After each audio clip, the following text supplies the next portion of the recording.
dipersembahkan oleh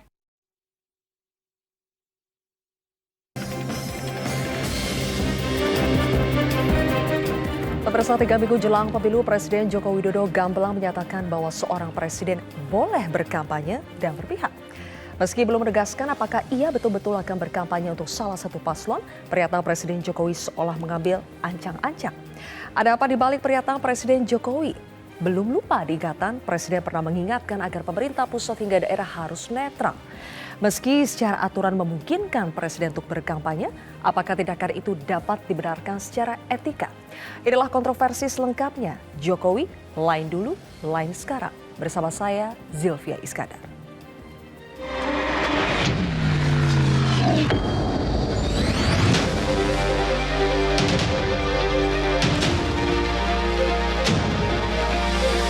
Meminta jangan sampai memihak dan juga pastikan ASN itu netral. Bahwa pemerintah daerah, pemerintah provinsi, pemerintah kabupaten, pemerintah kota, pemerintah pusat, semua harus netral.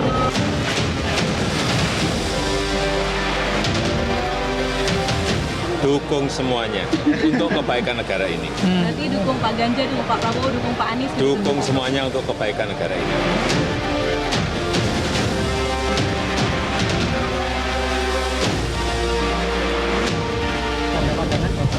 Ya ini kan hak demokrasi, hak politik setiap orang. Presiden itu boleh loh kampanye. Presiden itu boleh loh memihak.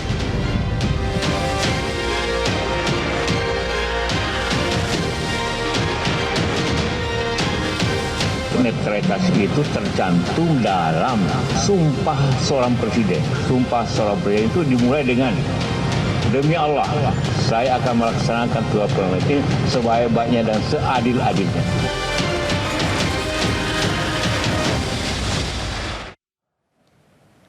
Pemirsa, untuk membahasnya sudah hadir 6 orang narasumber di studio Metro TV. Di sebelah kanan saya ada juru bicara Timnas Amin, Muhammad Iqbal. Waalaikumsalam. Selanjutnya ada Wakil Ketua TKN Prabowo Gibran, Habibur Rahman.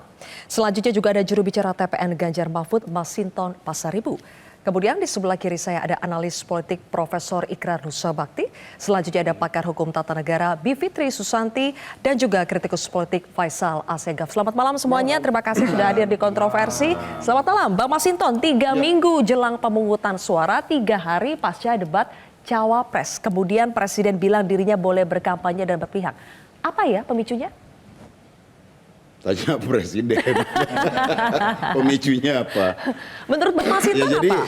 Pertama ya itu menampakkan tadi ya beberapa pendapat yang pernyataan yang berbeda-beda itu menegaskan kan pada konsistensi pada inkonsistensi. Konsisten untuk tidak konsisten kan gitu ya.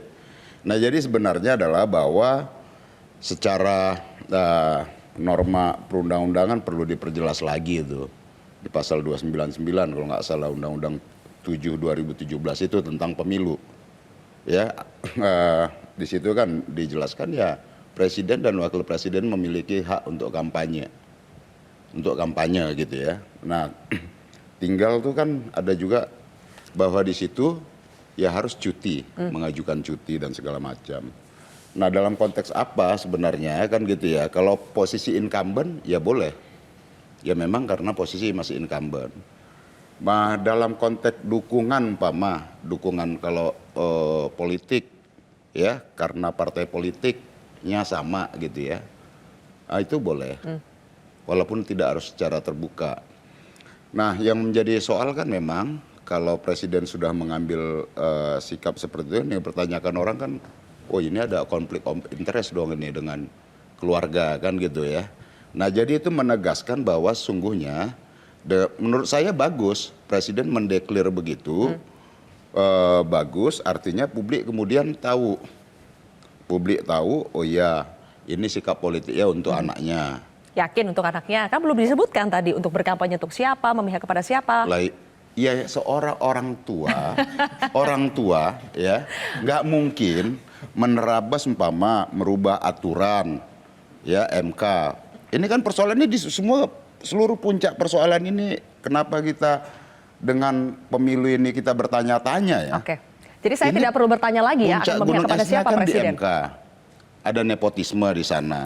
Nah jadi ya kalau hari ini kita melihat bahwa presiden, oke saya umpama punya hak untuk kampanye, silahkan digunakan. Karena beliau, kita nggak perlu lagi menebak-nebak beliau berkampanye untuk siapa. Ya pasti buat anaknya lah. Bang Masinton mempersilahkan ya. Bang Habib juga menunggu nggak presiden sekalian saja bilang bahwa dia memang betul akan berkampanye dan berpihak? Ya tentu pertama kita harus membahas dulu soal boleh atau tidak boleh dalam konteks konstitusi, dalam konteks undang-undang, dalam konteks etika. Seorang presiden menyampaikan dukungan atau bahkan berkampanye dalam konteks konstitusi pasti boleh. Ya. Pasal 7 undang-undang kita memungkinkan seorang presiden bahkan maju sendiri nih, bukan hanya anaknya, bukan hanya mendukung orang, tapi maju sendiri juga boleh. Ya. Lalu di konteks undang-undang kita tahu lah di bagian ke-8 Undang-Undang Pemilu, pasal 280 ayat 2 tidak menyebutkan presiden sebagai pejabat yang dilarang berpihak, dilarang ikut berkampanye. Pasal 299 bahkan memperjelas. Lalu ada pertanyaan, ini mengatur soal presiden yang maju kembali? Oh enggak, karena pasal yang mengatur soal presiden maju kembali itu hanya di 305 ayat 2. Dalam hal presiden maju kembali sebagai calon presiden ada ketentuan ini dan sebagainya. Oke. Jadi konteks konstitusi, oke. Menurut Bang Habib tidak ada masalah. Undang-undang, oke. Oke. Ya, Etika? Ya, konteks etika apa lagi? Etika itu kan ketika kita melakukan sesuatu sesuai dengan hukum, ya, dan tidak merugikan orang. Siapa yang dirugikan? Tidak ada yang merugikan orang ya? Dalam konteks mengeksekusi, melaksanakan hak konstitusi dan hak asasi manusia sebagaimana diatur di pasal 23 Undang-Undang 39 tahun 99. Setiap orang berhak mempunyai keyakinan politik ya dan memperjuangkan keyakinan politiknya. Itu nggak ada yang masalah sepanjang dilakukan by law, by constitution. Tidak melanggar hukum, tidak merugikan orang, sesuai konstitusi. Kembali pertanyaan Bang, ya, berarti ini, menanti dong presiden sekalian saja. Saya sampaikan dulu yang lebih penting nih yang saya akan sampaikan daripada menjawab pertanyaan itu. Ya. Hal ini adalah praktik yang biasa juga di negara yang juga demokratis seperti di Amerika Serikat. Ya, kita ingat misalnya George W. Bush mendukung John McCain ketika berhadapan dengan Obama. Lalu Obama sendiri 8 tahun kemudian mendukung Hillary ketika berhadapan dengan Donald Trump. Sama-sama mereka bukannya mendahulukan kepentingan pribadi dalam dengan menyampaikan dukungan, tetapi ada visi gagasan bahwa keberlanjutan dari apa yang mereka capai. Praktiknya sudah ada di negara lain. Ya itu konsepnya bukan seperti. Boleh dijawab pertanyaan saya jadi Bang Habib? Makanya saya perlu ada yang saya deliver dulu. Karena saya harus pindah ini. Ya begitu juga Obama, ya Obama itu yang ingin disampaikan adalah keberlanjutan capaian-capaian yang dia lakukan, bukan persoalan hal-hal pribadi, kedekatan satu partai dan lain sebagainya. Sehingga ini hal yang lumrah.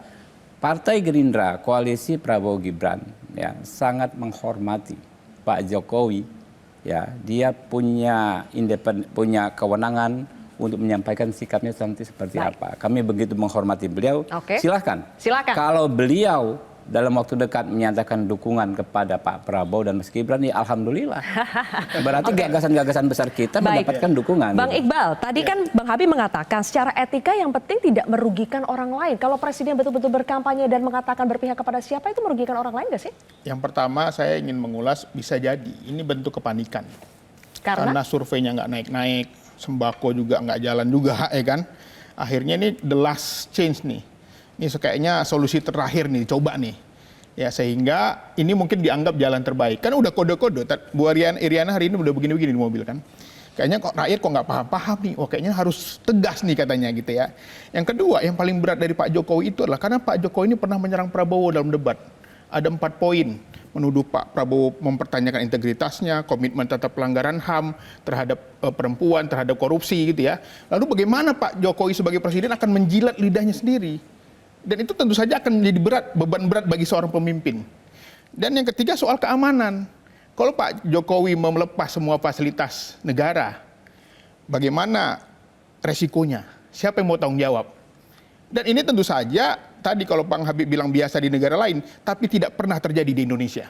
Dan ini tentu saja akan jadi catatan sejarah bagi bangsa ini ke depan. Dan ini merugikan paslon yang lain? Betul. Kenapa? Karena ini tidak sesuai dengan perkataan dan perbuatannya.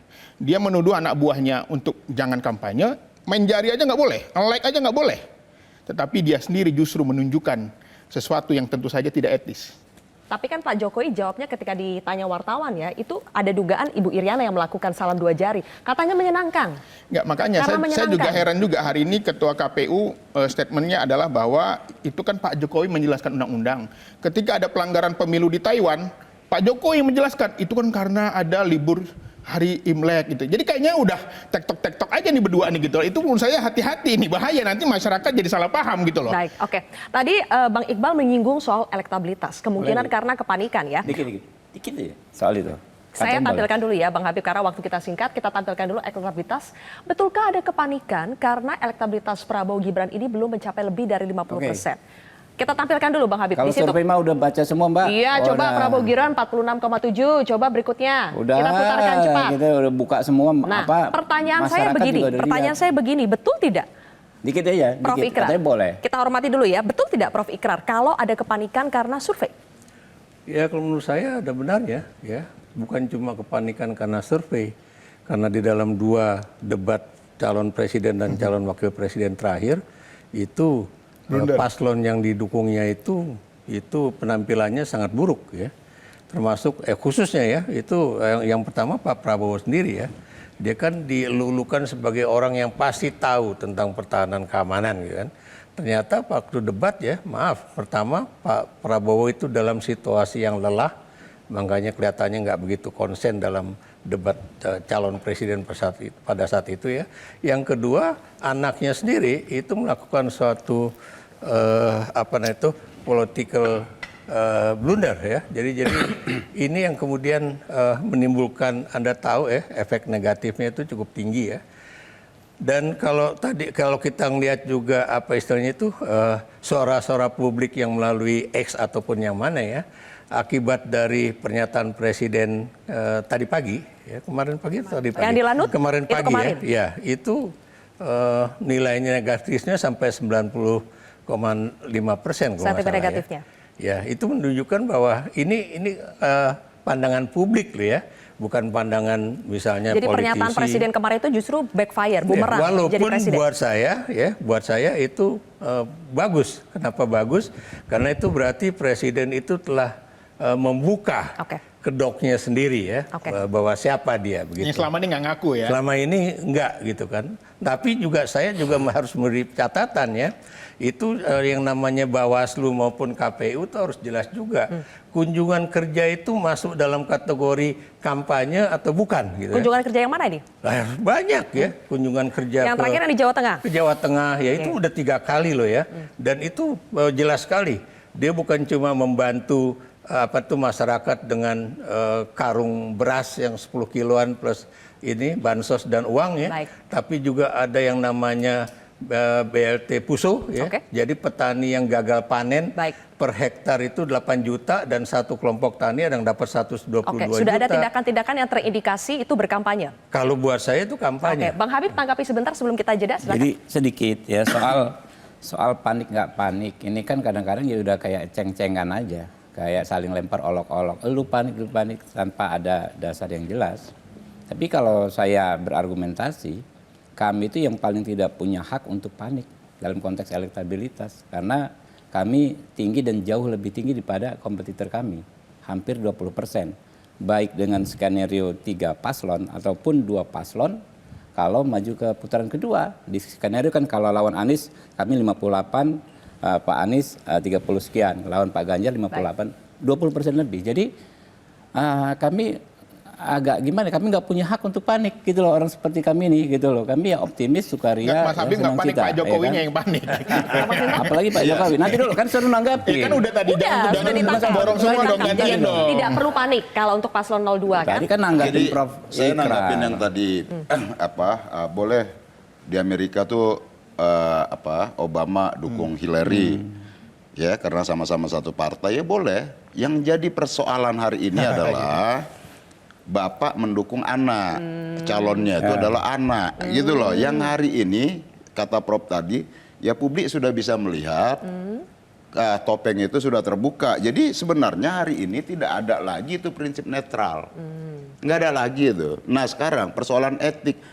etik bukan etik pribadinya Pak Jokowi, tapi etik Pak Jokowi sebagai kepala negara. Etik publik itu, etik bernegara itu yang sekarang digugat oleh banyak orang. Maka kenapa kemarin ketika Pak Jokowi menyampaikan itu negatif, publik Negatif langsung di mana? merespon secara negatif, baik pernyataan di sosial media maupun percakapan-percakapan di warung-warung. Jadi sebenarnya kita sudah bisa melihat sejak awal, sejak MK, pelanggaran etik di MK, ini pasti akan terjadi ya berbagai bentuk pelanggaran-pelanggaran yang akan berlangsung hingga pada hari H pemilu. Baik, Nah, sampai situ maka dulu. disitulah kita selalu concern melihat ini pemilu ini bakal demokratis tidak, Oke. bakal jurdil tidak. Maka Oke. ini perlu kita kawal Jadi pernyataan bersama-sama. presiden itu akan baik buat demokrasi karena presiden ternyata juga boleh berkampanye, atau semakin membahayakan demokrasi? Nanti ditanggapi oleh Bang Faisal dan juga Bang Bibip sesaat lagi. Ya.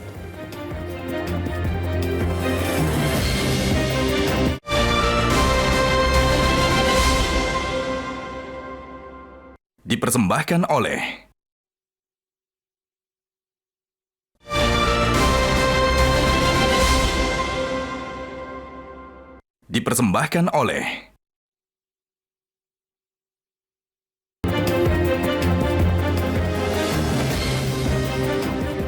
Bang Faisal, jika Presiden Jokowi jadi ikut berkampanye, itu baik buat demokrasi, semakin meramaikan demokrasi atau semakin membahayakan demokrasi? Ya, saya sebelum masuk ke pertanyaan itu kan saya mengikuti keragaman berpikir dalam dua kanal. Kanal yang mempersoalkan etika dan kanal yang mempersoalkan soal pelanggaran-pelanggaran undang-undang dan konstitusi. Tapi izinkan saya mau sedikit bertanya kepada Bang Habibur Rahman. Karena Anda kan orang yang dekat dengan Prabowo. Saya ingin tahu ketika rakyat melihat Jokowi panik, kemudian yang disodorkan itu kan bahwa Jokowi tidak panik karena surveinya naik. Sementara survei yang ada itu semua tidak dipercaya oleh publik. Itu survei abal-abal, survei yang seolah-olah dibuat di belakang istana. Itu pendapat rakyat banyak, tidak usah ditanggapi. Tapi saya mau tanya Bung Habibur Rahman. 6 bulan terakhir ini, ada nggak bocoran tentang laporan medis Presiden Jokowi? Misal soal mental, kejiwaan, psikis. Mungkin bocor di kubu Prabowo? Kenapa Anda tanyakan ini, Bang Faisal? Ini satu sisi yang tidak dibicarakan. Saya tidak dalam Jadi kalau posisi tadi mau dibicarakan, misal Bang Iqbal mengatakan, Presiden panik. Berarti alamatnya soal problem kesehatan. Kecemasan.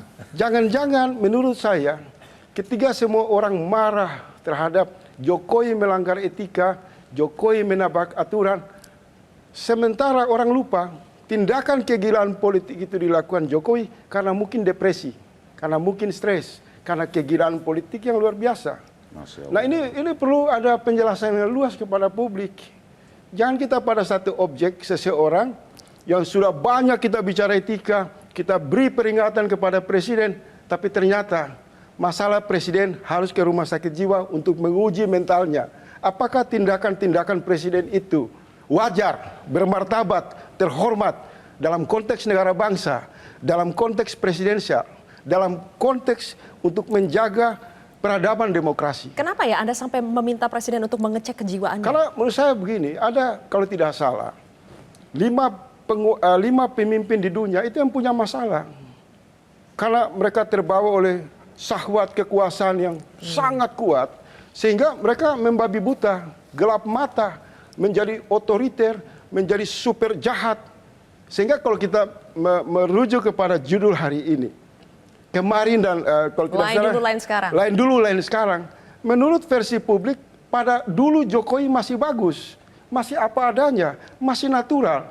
Tapi ketika sekarang dia sibuk membawa anaknya di panggung demokrasi, Kaisang dan Gibran, Jokowi banyak melakukan hal-hal yang menurut publik ini sudah sangat gila, sangat norak, sangat memalukan, dan tidak butuh pasal, tidak butuh mekanisme apapun untuk melihat itu secara terang di ruang publik. Oke, tapi Ini dalilnya. pandangan yang datang dari sisi yang tidak dibahasakan. Baik, tapi dalilnya kan begini ya Bang Faisal. Saya mau lanjut lagi ke Bang sedikit Habibur ya, sebelum Rahman. ke Bang Bibip.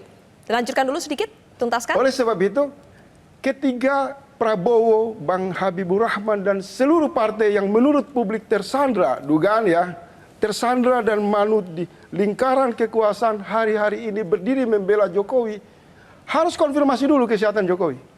Apakah bisa dijamin mentalitasnya, jiwanya tidak tergoncang akibat terlalu kentalnya nepotisme, tidak terlalu kentalnya perubahan psikologi, politik dan lain-lain. Baik, tanggapi sedikit. Dan sampai kita membela seseorang yang pada ujungnya presiden ini bermasalah Oke, secara sudah kami tangkap. kejiwaan. Silakan Bang Habib. Ya, inilah demokrasi ya yang ada di masa kepemimpinannya Pak Jokowi. Seorang aktivis, Pak Faisal Assegaf, bebas menyampaikan pendapatnya sekeras apapun ya dan tidak mendapatkan masalah. Ini salah satu yang kita nikmati saat ini. Gitu. Kalau saya diminta membantah pernyataannya Pak Faisal, saya punya 1 juta bantahan. Ya. Soal ini kan bukan persoalan kesehatan Pak Jokowi yang disampaikan Pak Faisal. Kritikan beliau terhadap sikap politik Pak Jokowi dan Pak Prabowo. Laporan ya, makanya kesehatan intinya kan bukan itu Pak Jokowi yang saya tangkap. Karena itu publik harus tahu. Jadi masyarakat. Jadi gini ya, Bang Habibur Rahman, ketika setiap ucapan presiden itu, ya. Bang Habibur Rahman izinkan saya luruskan supaya jangan terlalu bias. Ketika presiden menyampaikan satu kata, satu kalimat berperilaku, publik wajar dong. Mengkonfirmasi apakah presiden dalam posisi depresi, stres berat. Oke, Bang Habib. Sudah belum? Apakah medis sudah merekomendasi posisi Jokowi itu giliran Bang Habib, silakan ditanggapi. Saya boleh bicara Pak Faisal? Silakan. Oke. Jadi gini. Ini konfirmasi ya, jangan terlalu bias ya. Saya bicara sesuai dengan hak saya ya Pak Faisal ya. Saya menghormati hak Pak Faisal. Jadi itulah yang saya bilang, demokrasi. Silakan bicara keras. Saya ingin berbicara mendeliver apa yang ingin saya sampaikan. Bahwa publik kalau menurut saya justru kebalikannya. 180 derajat daripada yang disampaikan oleh Pak Faisal.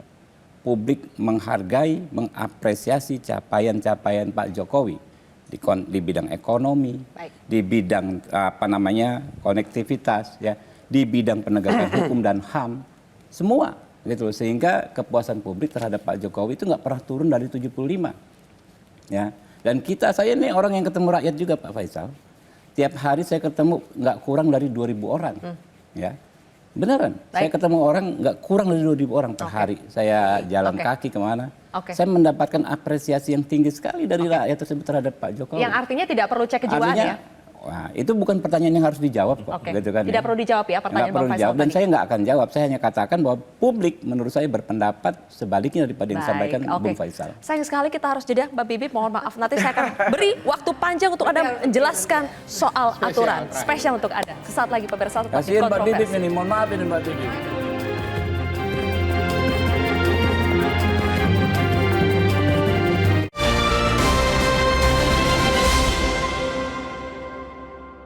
Dipersembahkan oleh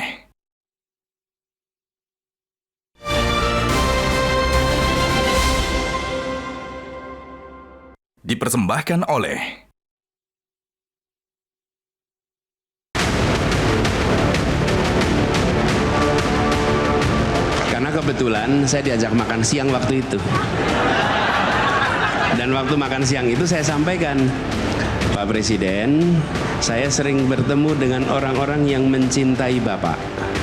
Dan mereka mengatakan, orang-orang yang mencintai Bapak itu memesankan supaya netral. Dan beliau menyampaikan jawabannya bahwa negara akan netral. Kita aja Pak Presiden memihakkan usaha kampanye itu Pak. Enggak, iki aja. Kita aja Pak.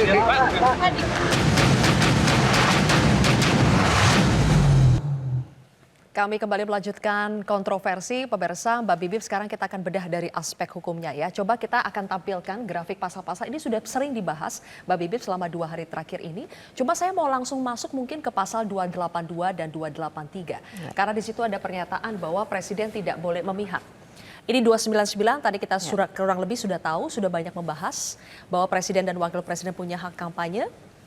Berikutnya, pasal 281 ayat 1. Langsung saja. Oke. Ini juga kampanye yang mengikut sertakan harus tidak menggunakan fasilitas jabatannya kecuali fasilitas pengamanan.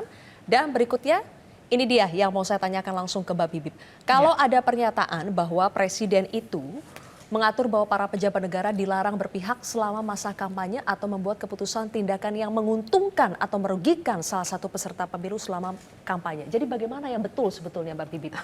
Boleh berkampanye tapi tidak boleh berpihak. Bagaimana itu? Oh ya, jadi begini, konstruksi undang-undang ini memang menarik karena dia memang mengakomodasi suatu kejadian di mana presiden pertama ya, presiden jadi petahana seperti Jokowi 2019, SBY 2009.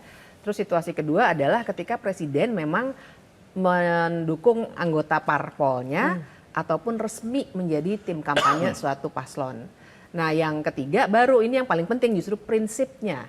Prinsipnya adalah tidak boleh ada kebijakan, tindakan dan lain sebagainya yang digunakan untuk kepentingan-kepentingan tertentu sepanjang yang dua tadi tidak dipenuhi. Jadi konstruksinya harus dibaca secara umum.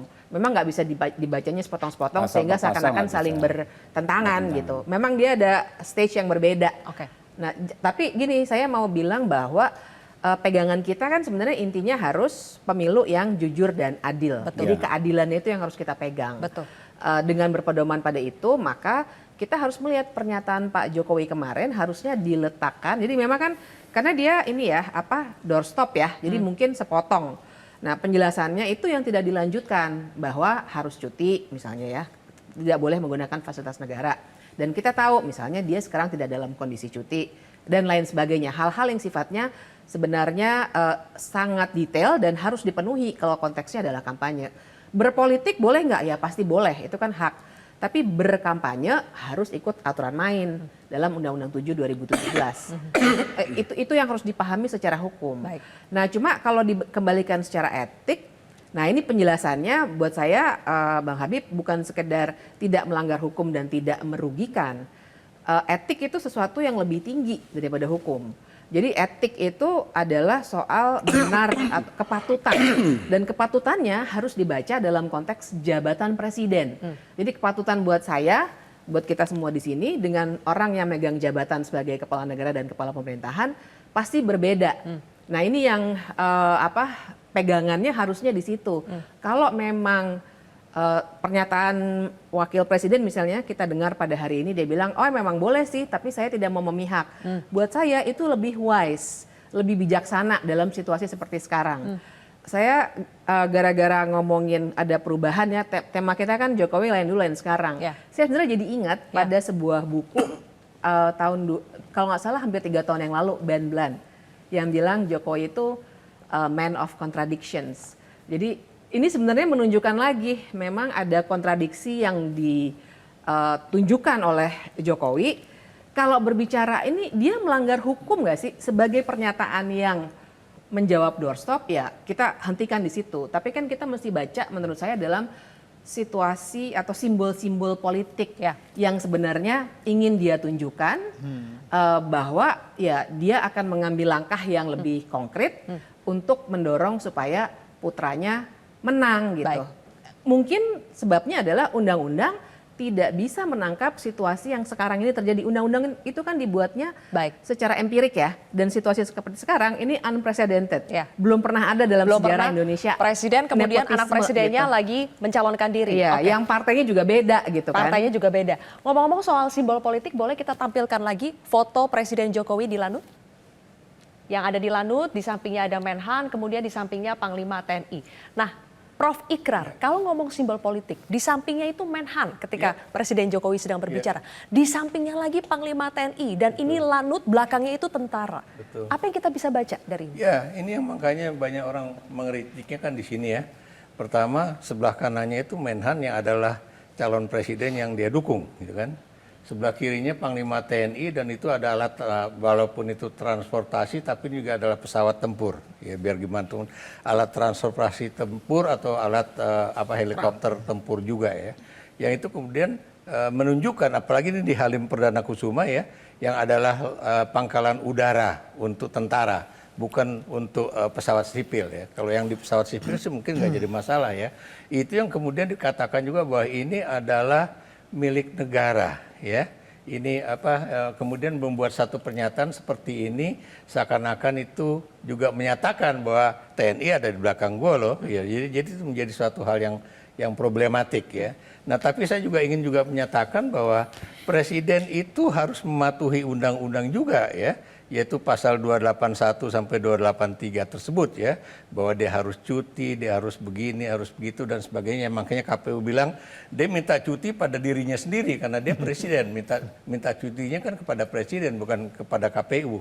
Dan kemudian yang jadi persoalan utama buat saya ya, presiden belakangan ini itu adalah melakukan ya penggerusan suara yang dimiliki oleh Ganjar sebagai calon presiden dan juga suara dari PDIP yang dulu adalah partainya dia ya. Saya beri contoh ya, apa yang dilakukan oleh presiden dalam 3 kali kunjungan ke Jawa Tengah itu tidak sedikit beliau melakukan satu pernyataan yang buat saya itu masuk ke dalam kategori karakter assassination terhadap calon presiden nomor 3. Misalnya mengkritik jalan rusak di Jawa Tengah. Betul, ya itu ya. Dan kemudian juga Anda juga tahu ya, dan bantuan sosial yang diberikan kepada masyarakat di Jawa Tengah itu banyak sekali ya, bukan cuma bantuan ya, beras, tapi juga yang tadi saya sudah katakan bantuan macam-macam. Dan kemudian juga dia ingin menghabisi namanya itu lumbung suaranya PDIP di wilayah yang dulu juga menjadi lumbung suara buat Jokowi juga. Maksudnya gitu. Prof ingin mengatakan meskipun presiden belum bilang dia berkampanye, tapi tindakannya itu sudah seperti berkampanye. Buat saya itu kampanye, dan dia juga melakukan political assassination buat PDIP. Oke, ya. dua hal ya. Gitu. Ditanggapi Bang Habib, presiden sudah seperti berkampanye dan political assassination. Boleh ngomong dong. Iya kan sudah Dari dipersilakan. tadi. Jadi apa yang disampaikan oleh Prof Ikrar, ya tentu kan itu semua asumsi. Ya pasti dong itu asumsi. Pendapat beliau ya yang harus diuji, difaktualisasi. Kita ada perangkatnya. Kalau misalnya kampanye ya di luar jadwal, di luar prosedur dengan tidak memenuhi ketentuan di Undang-Undang Nomor 7 Tahun 2017, itu melanggar. Melanggar dilaporkan kemana? Ke Bawaslu. Ya. Kan kita juga ada pasal 547, Prof. 547 itu lebih keras ya. Tidak boleh melakukan kebijakan yang menguntungkan atau merugikan salah satu paslon. Kalau yang namanya karakter assassination itu pasti merugikan. Dan kalau apa yang disampaikan Prof bisa Prof buktikan, ya sampaikan ke Bawaslu. Jadi ada Prof Ikrar, ya. Saya asumsikan dekat dengan PDI Perjuangan, ya. Berpendapat demikian dengan asumsi-asumsinya. Saya bisa hadirkan 1000 Prof yang lain kok. Berpendapat yang sebaliknya. Kita kan nggak bisa berkelahi antara asumsi dengan asumsi. Makanya kita komitmen ya, kita sepakati di undang-undang kita begitu ada masalah kemana larinya? Ke Bawaslu ya. Bawaslu nggak perform. Ada DKPP. Baik. DKPP nggak perform. Kita juga ada pemantau yang kita legalkan. Pemantau pemilu. Kita masukkan ke dalam sistem kita. Gitu. Oke, Bang Iqbal, kalau tadi kita bicara itu asumsi, tapi kalau bicara etika dan fakta itu jelas. Bagaimana Pak Jokowi oleh PDIP, ini harus Bang Masinton yang ngomong nih, diusung 2 kali jadi wali kota, lalu diusung jadi gubernur, diusung 2 periode jadi presiden, mantunya anaknya juga diusung jadi wali kota, lalu dengan mudahnya meninggalkan dan menyerang balik. Saya kira itu fakta, yang itu tentu saja bagi seorang yang berpendidikan itu sangat tidak etis. Dan itu yang merasakan, yang melihat rakyat gitu, tetapi itu dianggap biasa gitu loh. Makanya ini menjadi bukan hanya pelanggaran hukum, ya kalau nggak ada pasalnya memang, nggak ada pasalnya, nggak bisa ada deliknya. Tetapi disitulah etikanya. Saya misalnya dicalonkan oleh partai saya sangat berterima kasih. Nggak mudah, calon gubernur DKI itu nggak mudah, Bang Masinton. Ini sampai PKS belain PD Perjuangan loh. Coba Bang Masinton. Iya, karena itu adalah fakta, jadi baik. Artinya yang disampaikan Prof Ikrar tadi juga kan sama-sama kalah kompak. Asumsi ini Prabowo belum pernah kalah. Ini kita belum pernah menang nih. Boleh dong. Orang kalian ngomong asumsi boleh dong. Iya dong. Anies selalu menang, Ganjar selalu menang, Prabowo belum pernah menang. Kali ini Prabowo menang telak. Mbak Silbe, ya. Saya lupa ininya itu apa Huntington atau siapa lagi yang menulis itu tentang ketika ya penguasa itu berlindung di balik aturan-aturan dan mengabaikan etika, maka dia akan terjerembab pada tindakan-tindakan kekuasaan yang Machiavellian. Nah itu yang saya lihat, saya mau tarik tadi itu apa, kalau tema ini lain dulu lain sekarang, benar lain. Dulu untuk rakyat, sekarang untuk keluarga. Agak lain jadi. Ya pasti itu. Nah jadi masalah umpama kalau di PDI itu ada biar gepeng tetap banteng. Semakin ditekan itu semakin kuat itu militansi berjuangnya. Nah kalau kita lihat kemarin ya kunjungan-kunjungan Pak Jokowi di mana yang sebelumnya datang itu selalu diulu-ulukan, itu kemarin udah diteriakin tuh. Nah gitu loh. Di tiap kota datang ke Jawa Tengah itu diteriakin tuh sama masyarakat berjejer di pinggir jalan menyoraki gitu ya. Yang tadi diulu-ulukan sekarang sudah disoraki. Bahkan kemudian maaf nih Bu Iriana dari mobil dinas Indonesia 1 itu mengeluarkan 2 jari. Boleh sambil dimunculkan videonya ya, tapi Bang Masinton lanjut saja. Nah artinya apa? Bahwa memang konsentrasi politik hari ini yang harus kita jaga betul. Kita sudah mau apapun hari ini, fakta yang terjadi adalah ya bagaimana kekuasaan hari ini ya bisa berlaku apapun. Nah kalau kita lihat ini kan itu tadi yang disampaikan. Ya gue yang berkuasa kok, kira-kira gitu.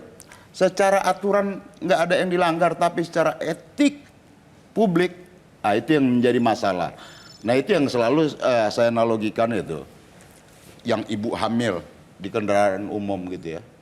Kemudian ada anak muda yang menduduki kursi tadi itu, dia nggak berdiri menyediakan ibu yang hamil tadi. Secara aturan nggak ada yang dilanggar, tapi bisa secara nggak saya etik tambah sedikit biar pertanyaan? itu tidak pantas kan? Silakan, Bang itulah Faisal. yang terjadi hari ini. Oke, Bang Faisal.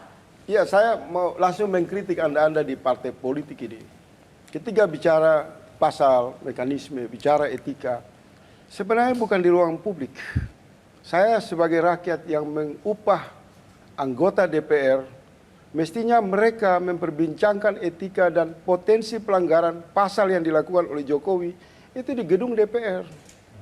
Hidupkan itu fraksi, hidupkan itu semua alat-alat di DPR sana. Minimal sahabat saya Mas Hinton, tolong sampaikan kepada Mbak Puan. Dia membuat surat protes dengan merujuk kepada keresahan publik atas perilaku kekuasaan Jokowi. Sehingga ketika berbicara atas nama PDIP, tidak dianggap sebagai satu bentuk hanya untuk curhat, untuk gosip di ruang publik. Ya, Mbak Puan kemarin sebagai ketua DPR itu sudah saya lihat menyampaikan tidak agar bekerja netral. mekanisme itu. Jadi pasal-pasal ini menjadi perbincangan di ruang hantu, dia hanya menjadi teori, perdebatan kosong, rakyat gaji DPR, pada akhirnya juga terlibat berdebat dengan rakyat. Untuk PKS juga demikian. Kalau masih punya nurani, moral, melihat kenyataan ini salah, juga berani mengundang PDIP, ulur tangan. Perbedaan Amin, perbedaan Ganjar dibuang dulu. Ada ancaman kalau terlalu jauh Presiden melakukan politik ugal-ugalan yang tidak bisa dikonfirmasi kesehatannya, mentalnya sehat atau tidak, maka dua pasangan ini gunakan DPR, bikin hak angket. Apakah akan dijawab Mekanisme pertanyaannya? itu harus Oke, kita akan jawab nanti usai jeda ya, Mbak Bibip dan yang lain-lain. Tetaplah bersama kami di Kontroversi. Itu harus masuk.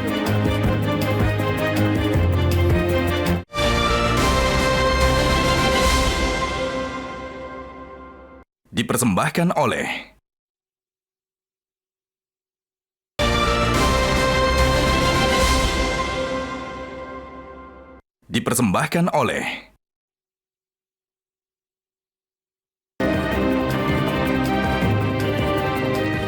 Baik, Bang Masinton tadi ditantang oleh Bang Faisal. DPR ini bisa apa kalau sudah merasa bahwa ini memang ada ketidakbenaran yang sudah dilakukan oleh Presiden? Lalu apa yang bisa dilakukan DPR? Kalau saya sebagai anggota DPR, saya sudah berupaya ya. Dan ketika pasca putusan MK itu saya mengajukan angket. Bahwa hari ini semua fokus ke daerah pemilihan termasuk Habib dan teman-teman. Energinya ke sana semua.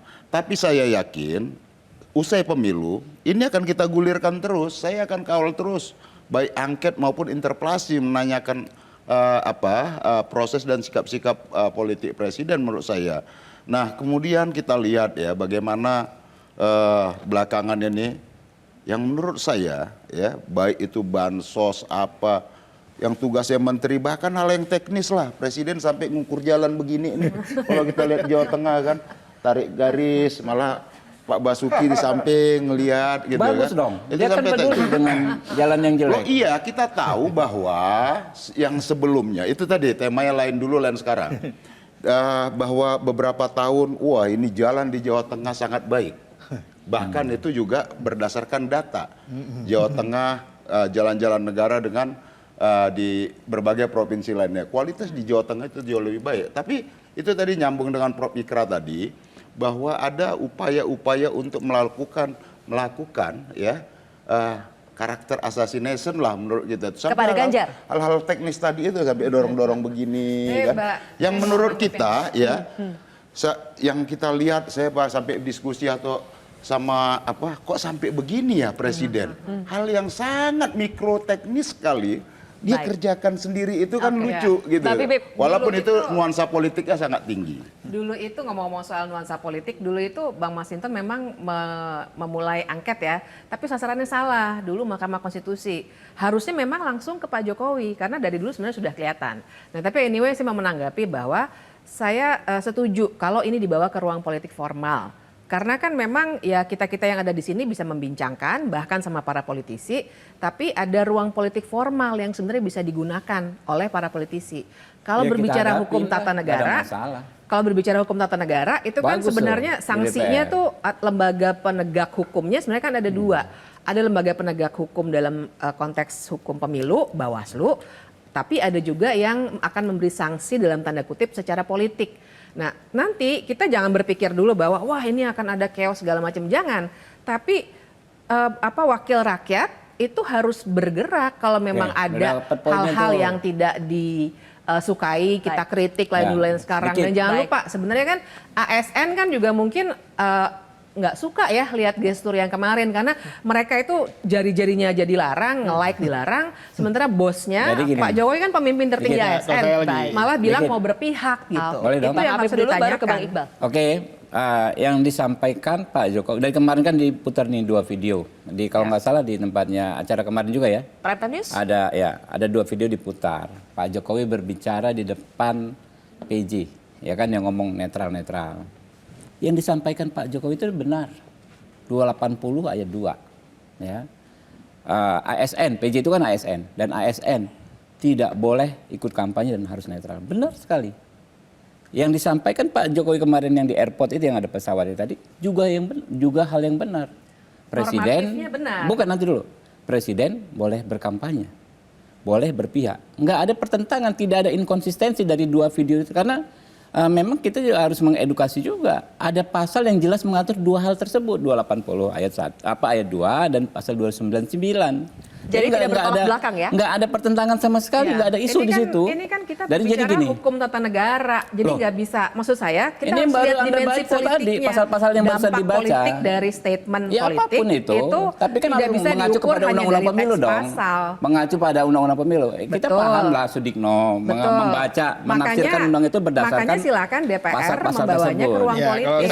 Kalau hakim akan menganalisis teks pasal, tapi DPR bisa mempersoalkan silakan DPR juga harus mengacu kepada undang-undang yang berlaku dong. Masa kalau ya pasti silakan diangket dulu, ditanya dulu. Tapi kan proses itu belum mulai. Gitu. Makanya kalau saya inilah tersedia kok. Ini gara-gara kita hadapi, nggak ada masalah. Bang Iqbal dulu. Ini gara-gara Pak Prabowo ini kalau turun itu dia maunya pidato, curhat, nggak mau mendengar rakyat. Jadi elektabilitasnya nggak naik-naik. Prabowo mendengar rakyat, kok nggak mau gimana? Sabar, giliran saya. Bukan, nggak boleh ngomong begitu. Dia nggak panik, dia bilang nggak panik, tapi ngomong banyak, itu panik. Prabowo mendengar rakyat kemana-mana. Dengar. Karena dia selalu curhat, saya dikasih nilai sekian. Ya kan, ini pinter atau goblok. Justru itu merespon keluhan rakyat. Sabar. Gitu. Anda sabar Ya, dulu, tarik nafas ya. Yang kedua, tenang bos, istighfar dulu. Beda sama Anies. Kalau Anies mendengar curhat, ya kan. Hari ini ada yang bilang Prabowo di Sumatera Barat pengkhianat, saya udah menyerahkan gaji saya, didengar ya kan. Makanya turunlah kampanye, jangan hanya weekend aja, ya kan. Copot jabatan, mundur dari menteri, ya kan, biar serius supaya elektabilitasnya naik sehingga Pak Jokowi juga nggak panik, ya kan. Yang kedua, saya nggak kebayang Pak Jokowi menjilat lidahnya sendiri ketika ketika dia pernah mempertanyakan integritas seorang Prabowo. Kalau Samara Grace yang pernah memberi award Pak Prabowo pembohong, ya mungkin dia belum jadi pejabat publik. Tapi ini seorang presiden, sangat berat bagi mentalnya, bagi psikisnya untuk menjilat ludahnya sendiri. Oke, baik. Inilah orang yang nggak suka persatuan. Persoalan tersebut sudah selesai 2019, Bos. Oke, Bang Faisal terakhir, Prof. Ikram, silakan. Berapa menit? Kita masih punya kurang lebih 3 menit, silakan Bang Faisal. 1,5 menit ya. Ini gambaran kebangkrutan politik para politisi partai. Kebangkrutan politik, apalagi itu Bang? Karena begini, kalau bicara soal aturan, mekanisme, hal-hal yang menyangkut pasal-pasal, itu harus masuk ke gedung DPR. Karena memang rakyat digaji seluruh anggota DPR untuk membicarakan itu. Tapi kalau dibawa ke ruang publik berdasarkan opini, dan tadi ada rancu. Misal tadi dikatakan, oh ini karena psikologi Pak Jokowi panik. Kemudian jawaban Bung Habibur Rahman, surveinya tinggi. Itu juga saya ketemu rakyat juga, Pak tidak Faisal. ketemu. Saya ketemu rakyat juga, bukan survei. Saya nggak survei, tapi saya ketemu rakyat. Saya perintahkan semua anggota DPR masuk kantor, jangan alasan lagi ke dapil, karena rakyat tidak menggaji Anda ke dapil untuk caleg. Rakyat gaji masuk kantor jam sekian, keluar kantor jam sekian, dan silakan merespon. Keresahan rakyat ini bukan hanya karena ucapan di Lanut. Baik. Ini rangkaian yang panjang, Pak Habib. Di mana sudah hancur satu lembaga strategi negara, MK. Sangat terang bahwa Jokowi melakukan pelanggaran di situ secara serius. Kentalnya nepotisme. Tidak ada lagi modal untuk Jokowi itu menangkis, apalagi juru-juru bicaranya, pendukungnya. Oleh sebab itu DPR masuk kantor, panggil Presiden mengkonfirmasi minimal. Kedua, saya titipkan kepada Prabowo. Sedikit Bang Faisal. Tinggal 30 detik. Saya titipkan. Pak Habibur Rahman tolong tanya ke Pak Prabowo, minta laporan kesehatan. Sebentar dulu, laporan kesehatan Pak Jokowi. Sudah dengar. Laporan kesehatan Pak Jokowi supaya rakyat tahu apakah psikologi Pak Jokowi, mental Pak Jokowi, kesehatan jiwa. Berikan kepada saya. Terakhir ya, oke kita sudah dengar semuanya. Terakhir Prof. Ikram, sebentar. Jadi presiden itu kalau jadi kampanye itu akan menuai simpati atau antipati. Terakhir Prof. Ikram. Ya, kalau buat saya sih antipati ya. Kenapa Jokowi bilang antipati? Bukan begini ya, dia harus memenuhi dia dekat dengan lawannya itu. Jokowi. Dia harus cuti di luar tanggungan negara, itu satu ya. Dan selama ini bukan cuma paslon nomor 3 aja loh yang diusahakan supaya elektabilitasnya turun, termasuk paslon nomor 1. Saya beri contoh ya, itu jalan di depan istana lagi asumsi Prof. Jalan di depan istana itu selama reformasi ditutup. Tapi hari ini dibuka hanya untuk membagi-bagikan bansos secara langsung ya. Dan itu jalan itu harusnya kan ke sana, ke arah Masjid Istiqlal. Tapi itu malah ke arah harmoni kan. Nah ini buat saya nih suatu show off politik yang ingin menunjukkan bahwa ini loh saya berkuasa dan nggak ada lagi kekuasaan eksekutif lain atau legislatif ataupun Mahkamah Agung yang kemudian bisa menjadi penengah dalam persoalan ini. Saya bicara dong. Sayang sekali waktu kita habis, Bang Habib. Jadi rakyat tinggal menilai. Ini rakyat menilai, Bos. Oke, kita serahkan kepada rakyat menilai. Oke, terima kasih sudah menyaksikan kontroversi. Nanti perdebatan ini akan kita sambung lagi minggu depan. Tetaplah bersama kami di Metro TV. Sampai jumpa. Dari Jakarta Timur diundang di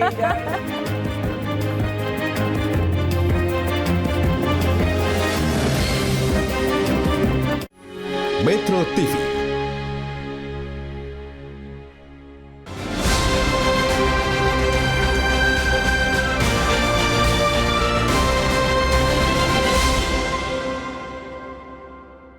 Dipersembahkan oleh Jelajahi cara baru mendapatkan informasi. Download Metro TV Extend sekarang.